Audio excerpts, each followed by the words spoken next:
you know Trump better than anybody. You know the process. You're seeing the process in real time. And that's why it leads both of us to the conclusion it's going to be on some interim basis, dual hat, like Marco is a NSC, National Security Advisor, and heading the National Security Council and Secretary of State. The same is going to be with Bessent. Yeah, I mean, look, I think the bottom line is this. He likes Bessent. He wants Bessent. Bessent says, I don't want to do it. He's playing hard to get. But at the end of the day, you look at the people that Bessent's bringing him. They're not TV savvy, something that President Trump wants. They don't have a relationship with him. So he's going to go through these like the little bears go through bowls of porridge and be like, that one's too hot. That one's too cold. Ultimately, the one that's just right is the guy who brought him that bowl. That's Scott Bessent. And I agree that there's some formulation where Bessent says, oh, no, I don't want this. And Trump says, well, what if you did it on an interim basis? What if you were dual-hatted? I get it. There's some combination in there.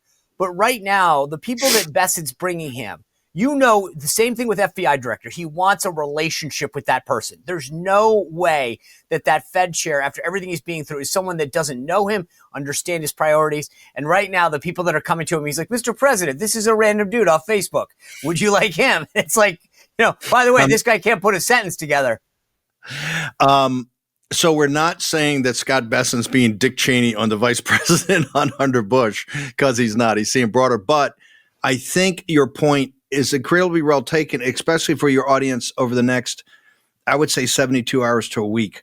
Because what President Trump, he says, relationship, he wants to have someone that he's been in a situation where there's maximum pressure applied. And he likes the cut of the jib of the person in that situation. That's what I think will be Scott. And I think coming through the China, rare earths war is going to even solidify Scott in the dual-hatted role. Why do you say that? Because President Trump, when you talk about that process, it's not just like playing golf relationship. It's just not some casual relationship or knowing somebody. He wants to pick somebody in these kind of crucial jobs he's been in harness with, at least for a while. Like Marco had been his Secretary of State. Remember, they were bitter competitors. And then he got to know Marco on the campaign trail. And then in the transition, he selected him as Secretary of State, much to the surprise of everybody. Many people, President Trump and the senator have gone through already some choppy water. He's seen Marco in those situations. He just announced on Truth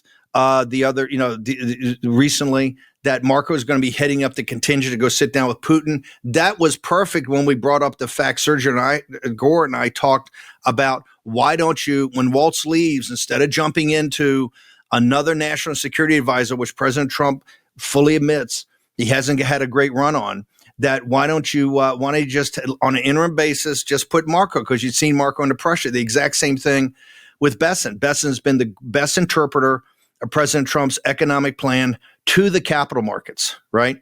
And it's been spectacular. Markets are at all-time high. Bond with 10-year Treasury doing pretty good, right? And so he's interpreted a very complicated economic plan to redoing global commercial relationships, tariffs, bringing manufacturing jobs back, a not without risk supply side tax cut, right, to drive growth and get growth over 4%, which is now 3.5%. The interpreter of that to the bond and stock market has been Scott Bessent. He's seen, and we've had some choppy water in that, particularly at the beginning of the what we called Liberation Day with the tariffs. In that regard, I think, obviously, given all the problems with the Fed and the Fed kind of missing the mark on really how to calculate actual interest rates, I think on an interim basis, it's naturally going to be Scott, and I'd be quite shocked if it was anybody else. Well, if you enjoyed this content, make sure to like this video, subscribe, and click the notification bell to get more.